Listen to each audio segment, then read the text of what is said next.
চলুন এবার দেখি নবী রাসূল সম্পর্কে ইসলাম এবং হিন্দু ধর্মগ্রন্থে কী উল্লেখ করা হয়েছে। হিন্দু ধর্মগ্রন্থে সাধারণ হিন্দুরা বিশ্বাস করে অবতারবাদে। অবতারবাদ মানে ঈশ্বর, তারা মনে করে যে ঈশ্বর নিজে মানুষের রূপ ধরে পৃথিবীতে আসেন, এটা তারা মনে করে।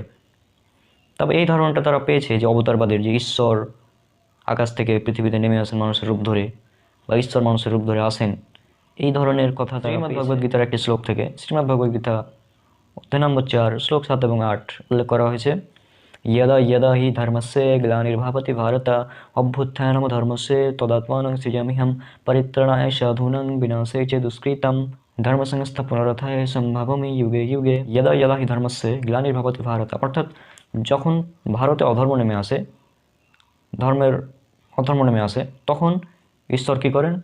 ঈশ্বর নিজ অবতরণ করেন।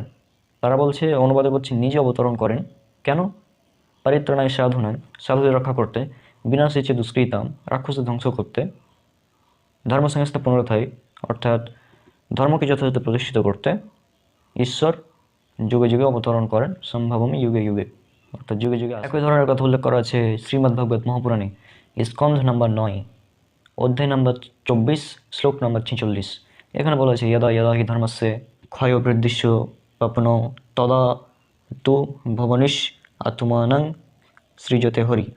যখন ধর্মের ক্ষয় এবং অধর্মের বৃদ্ধি হয়, তখন পরম নিয়ন্তা ভগবান শ্রীহরি স্বেচ্ছাপূর্বক অবতরণ করেন। তবে বেদের কোথাও এই অবতারবাদের ধারণাটা পাবেন না। বেদে অনেক ঋষির কথা আছে যে ঈশ্বর অনেক ঋষি প্রেরণ করেছেন, হ্যাঁ, কিন্তু বেদে কোথাও বলা হয়নি যে ঈশ্বর নিজে অবতরণ করেন। আর এই অবতার, এটা দ্বারা হিন্দু পণ্ডিতরা বুঝায় যে অবতার দ্বারা আসলে বোঝানো হয়েছে যে ঈশ্বরের প্রেরিত কেউ। আর এটা বেদের সাথে মিলে, সাথে সাথে কোরআনের সাথেও মিলে, কারণ আল্লাহ সুবহানাহু ওয়া তাআলা যুগে যুগে অনেক নবী রাসূল পাঠিয়েছেন। ওয়ালিকুল্লি কওমিন হাদ, আর প্রত্যেক জাতির জন্যই রয়েছে হিদায়াতকারী। সূরা রদ সূরা নম্বর 13 আয়াত নম্বর 7। ওয়ামিন উম্মাতিন ইল্লা খালা ফিহা নাযীর, আর প্রত্যেক জাতির জন্যই রয়েছে পথ প্রদর্শক। সূরা ফাতির সূরা নম্বর 35 আয়াত নম্বর 24 উল্লেখ করা আছে। তবে আল্লাহ সুবহানাহু ওয়া তাআলা যুগে যুগে অনেক নবী রাসূল পাঠিয়েছেন, তবে সর্বশেষ এবং চূড়ান্ত নবী হচ্ছেন রাসূল সাল্লাল্লাহু আলাইহি ওয়াসাল্লাম, যেটা আগে আলোচনা করেছি।